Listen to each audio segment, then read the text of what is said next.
Hi friends, இன்றைக்கி நம்ம வீடியோவில் என்ன பார்க்க போகிறோம்னு பார்த்தீங்கன்னா, வீட்டில் இருக்கக்கூடிய மளிகை பொருட்களை வச்சு எந்த அளவுக்கு நம்ம வந்து கொஞ்சம் சிக்கனமாக வாழலாம் அப்படிங்கிறத நாங்கள் பார்க்க போகிறோம். நம்ம வீட்டில் உள்ள பொருட்களோடைய நம்ம எப்படி தான் செஞ்சாலும் கொஞ்சம் அதிகமாக போட்டுருவோம். ஆனால் பெண்கள் நம்ம வந்து கொஞ்சம் பார்த்து பார்த்து செலவு பண்ணுவாங்க, சிக்கனம் பண்ணுவாங்க. ஸோ அந்த மாரிலாம் எப்படி பண்ணலாம் அப்படின்னு தான் நம்ம பார்க்க போகிறோம். நான் வந்து எப்படி பண்ணுறேன் அப்படிங்கிறத உங்கள்கிட்ட ஷேர் பண்ணிக்கிறேன். ஸோ வீடியோ வந்து ஸ்கிப் பண்ணால் முழுசாக பாருங்கள். அப்போ தான் நான் சொல்லக்கூடிய எல்லா விஷயங்களும் உங்களுக்கு வந்து செய்யும். ஓகேங்களா? ஃபஸ்ட்டு பார்த்தீங்கன்னா, நம்ம வந்து கிச்சனுக்கு போகும்போதே நம்மளுக்கு தேவையான பொருட்கள்லாம் மாதத்துலேயே இருக்கா அப்படின்னு நம்ம பார்த்துக்கணும். ஓகேங்களா?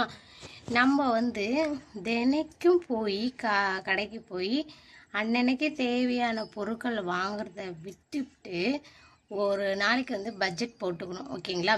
இந்த பொருட்கள்லாம் நம்ம வாங்கணும் அப்படிங்கிற மாதிரி லிஸ்ட்டு போட்டுக்கிட்டு ஒரு மாதத்தில் வாங்கிடணும். ஒரு மாதத்தில் நீங்கள் வாங்கினீங்கன்னா கண்டிப்பாக அதே ஒரு 2 மாதம் 3 மாதத்துக்கு வரும். ஓகேங்களா? அன்னன்னைக்கு நீங்கள் போய் வாங்கினீங்கன்னா நம்மளுக்கு வந்து அந்தமாரி வராது. காசும் வந்து மிச்சம் பிடிக்க முடியாது. ஒரு நாளைக்கு நம்ம ஒரு கடைக்கு போகிறோம், இந்த பொருள் வாங்குகிறோம், இந்த பொருள் தான் வாங்கணும் அப்படின்னு நம்ம மைண்ட் செட்டில் போவோம். ஆனால் அடுத்தடுத்த பொருள் பார்க்கும்போது என்ன தோணும், நம்மளுக்கு வந்து இன்னும் அதெல்லாம் வாங்கணும் அப்படிங்கிற ஒரு எண்ணம் தான் தோணும். ஓகேங்களா? அந்த எண்ணம் தோணும் போது நம்ம எல்லா பொருளும் வாங்கி போட்டுக்குவோம். ஸோ அதே ஒரு நாளைக்கு வந்து 150 ரூபா 200 அப்படிங்கிற மாதிரி ஆகிடும். ஒரு நாளைக்கு 200 பக்கம் ஆயிடுச்சுன்னா ஒரு மாதத்துக்கு வந்து பார்த்திங்கன்னா 6000 பக்கம் கணக்காகுது. ஸோ அந்தமாரிலாம் தவிர்க்கிறது ரொம்ப ரொம்ப நல்லது. ஒரு மாதத்துக்கு 1 டைம் நம்ம லிஸ்ட்டு போட்டு இந்த பொருளெல்லாம் நம்மளுக்கு வேணும் அப்படிங்கிற மாதிரி லிஸ்ட்டு போட்டு நீங்கள் போய் வாங்கிட்டு வந்து வச்சுக்கிட்டிங்கன்னா கண்டிப்பாக அது 2 மாதம் 3 மாதத்துக்கு மட்டும் கரெக்டாக வந்துடும். ஓகேங்களா? இதில் வந்து நம்ம வந்து காசு வந்து சேவிங் பண்ணி வைக்கலாம். நெக்ஸ்ட்டாக பார்த்தீங்கன்னா, அடுத்த காய்கறிலாம் பார்த்தீங்கன்னா, காய்கறியும் அப்படியே தாங்க. இப்போ வந்து சில பேர் நம்ம எங்கள் வீட்டில் 2 பேர் தான் இருக்கோம். அந்த 2 பேர்த்துக்கு வந்து ஒரு 100 கிராமு 200 கிராமு காய் கிலோ இந்தமாரி காய் வாங்கினா எனக்கு போதும் அப்படின்னு நினச்சிக்கிட்டு தினைக்கும் ஃப்ரெஷ்ஷாக காய் தான் எனக்கு வேணும், ஃப்ரெஷ்ஷாக வாங்கி தான் நான் சமைக்கணும் அப்படின்னு நினச்சிக்கிட்டே போய் கடைக்கு போய் வாங்கிட்டு வருவாங்க. ஸோ அந்தமாரி கம்மியாக வாங்குறதுனால நம்மளுக்கு என்ன ஆகும்னு பார்த்தீங்கன்னா, நம்மளுக்கு ஃப்ரெஷ்ஷான காய் கிடைக்கிறத விட்டுவிட்டு நம்மளுக்கு காசு வந்து செலவாகிறது நிறையவே செலவாகிடும். நம்ம வந்து இப்போ வந்து ஊர்லலாம் பார்த்திங்கன்னா நிறைய ஊரில் இப்போ கிராமப்புறங்களாக இருந்தால் ஒரு வாரத்தில் ஃபிக்ஸ் பண்ணிக்கிறோம். ஒரு வாரத்தில் ஒரு நாள் வந்து சந்தை, வார சந்தை அப்படின்னு போட்டுருவாங்க. அந்த வார சந்தையில் போய் நீங்கள் வந்து ஒரு வாரத்துக்கு தேவையான காய்கறிலாம் வாங்கி வச்சுக்கிட்டிங்கன்னா கண்டிப்பாக நம்மளுக்கு வந்து போதுமானது. ஒரு வாரத்துக்கே ஒரு 200 தான் நம்ம வந்து செலவு பண்ணுற மாதிரி இருக்கும். ஏன்னா சந்தைக்கெலாம் போனீங்கன்னா கூறு கட்டி விற்பாங்க 10 ரூபா 20 ரூபான்னு. அதில் வந்து பார்த்தீங்கன்னா போதுமானது. ஓகே, இந்த ஒரு வாரத்துக்கு தேவையான பொருள் காய்கறியில் வாங்கிட்டோன்ட்டு கம்முன்னு வீட்டிலே இருந்துருவோம். ஸோ ஒரு மாதத்துக்கு வாங்குகிற ஜாமாவும் மிச்சமாகவும் ஒரு வாரத்துக்கு காய்கறிகளும் அதோடைய அமௌண்ட்டு மிச்சமாகும். ஓகேங்களா? இந்தமாரி தான் நான் வந்து செலவு பண்ணுவேன். ஓகேங்களா? இந்த மாதத்தோடைய பட்ஜெட் லிஸ்ட் வந்து நம்ம அடுத்த வீடியோவில் கண்டிப்பாக பார்க்கலாம், நான் எப்படிலாம் பட்ஜெட் போட்டு வாங்கியிருக்கேன்னு.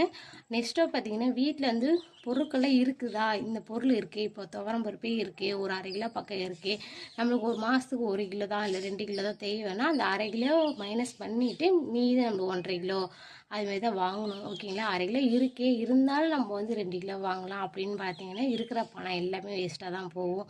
ஸோ இந்தமாரி நம்ம மளிகை ஜாமான் என்னென்ன பொருட்கள் இருக்குது அப்படின்னு பார்த்துக்கிட்டு அதில் வந்து கம்மி கம்மியாக வாங்கினீங்கன்னா காசு நம்மளுக்கு சேவிங் ஆகும். இது மட்டும் இல்லாமல் நம்ம ஒரு ஃபங்க்ஷனுக்கு போகிறோம், நம்மளுக்கு ட்ரெஸ் இல்லையே, ட்ரெஸ்ஸு வாங்கணும், கிராண்டாக வாங்கணும், நம்ம மேரேஜுக்கு போகிறோம், பர்த்டேக்கு போகிறோம், இதுக்கெலாம் போகும்போது கிராண்டாக ட்ரெஸ் வாங்கணும் அப்படின்னு நினைக்கிறத விட்டுருங்க. நம்மகிட்ட என்ன ட்ரெஸ் இருக்கோ அதை அப்போதைக்கு யூஸ் பண்ணிக்கோங்க. ஏன்னு பார்த்தீங்கன்னா, இப்போ வந்து புதுசாக நம்ம ஒன்று வாங்குகிறோம் அப்படின்னு பார்த்தீங்கன்னா அது அந்த டைம் மட்டும் தான் போடும் இல்லைங்களா? மற்றது பார்த்திங்கன்னா வருஷ கணக்கில் நம்ம பீரோவில் தான் வச்சு கிடக்கும்.